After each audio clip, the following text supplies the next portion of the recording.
BMW's R1200GS is easily the most recognisable of all adventure motorcycles, with its boxer twin engine and the asymmetric headlight.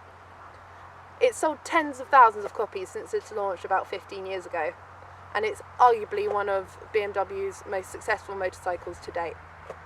But, as with every great, there's always a younger sibling hiding in the shadows, and in the case of the R1200, it has to be the F800GS and the latest iteration, the F850.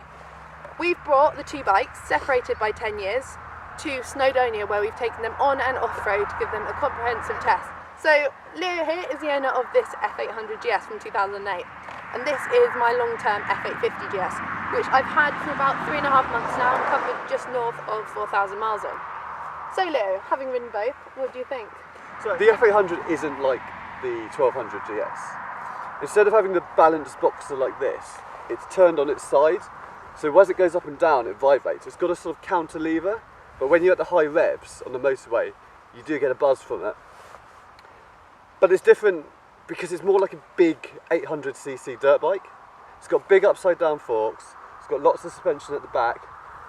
The tank is under the bum, which makes it a bit light in the front, kind of like a dirt bike, but I've definitely found that today, yeah. Yeah, whereas the F850, the tank's up here, that more was weight part over of the front. BMW strategy was the revised centre of gravity to bring the weight above the forks, much more like a comfortable road bike, for example. Yeah, and so going back to the engine as well, whereas my engine's up and down like this, with an even firing order, the F850's engine does this, so it's nice and balanced, but the firing order is more like a V-twin.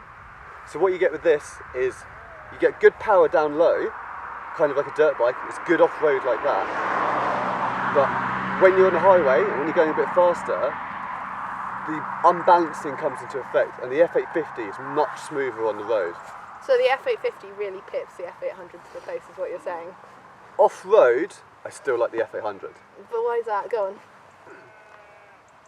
So the F800 off-road, it's a big dirt bike, it's got loads of travel in the suspension and a nice kind of like upright standing position. It's got nice power down low from having the even firing order. The F850 on the other hand is so much more refined on the road. It's so much more, you've got more weight on the front, it's a bit better balanced. Much better grip with that weight over the front. Yeah, then. and when you put the power on, it's a bit chuggy to begin with, but when the engine sings up above 4,000, it's so much smoother. Absolutely. I completely agree with you that from low revs there does seem to be a bit of an odd power delivery, and I've ridden this into London quite a lot and found that, I mean, you go to pull away gently from a traffic light and you're balancing on the clutch, which you don't really want if you're commuting through London every day. So obviously this isn't a commuter, but having ridden on it in multiple situations, I have found that power delivery down low could be improved. So another contentious point about the two bikes are the forks, and as an owner, a long-term owner of the F800GS, what do you think about these forks, Leo? Yeah, the F800 is renowned for having divey forks on the front brake.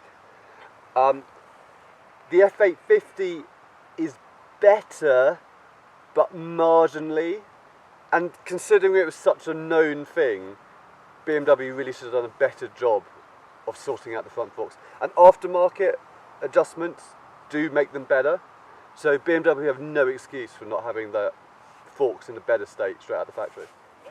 It is questionable how the fork on the R1200GS can be so firm, forgiving and perfect for beginner riders, but as soon as you get on this you can bottom it out in a car park by grabbing a handful of front brake. And it does make you wonder how BMW came to the conclusion that this bike is a GS when its forks and its whole suspension feel is so different to that of the R1200GS.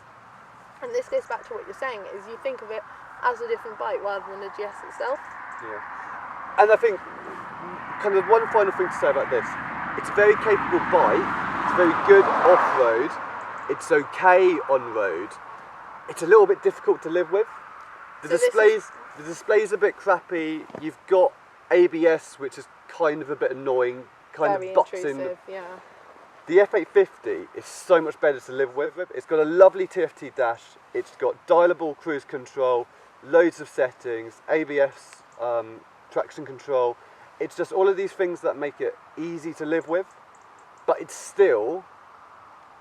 easy to live with and good on the road, but it's still, as we proved today, a pretty capable bike off-road. Absolutely.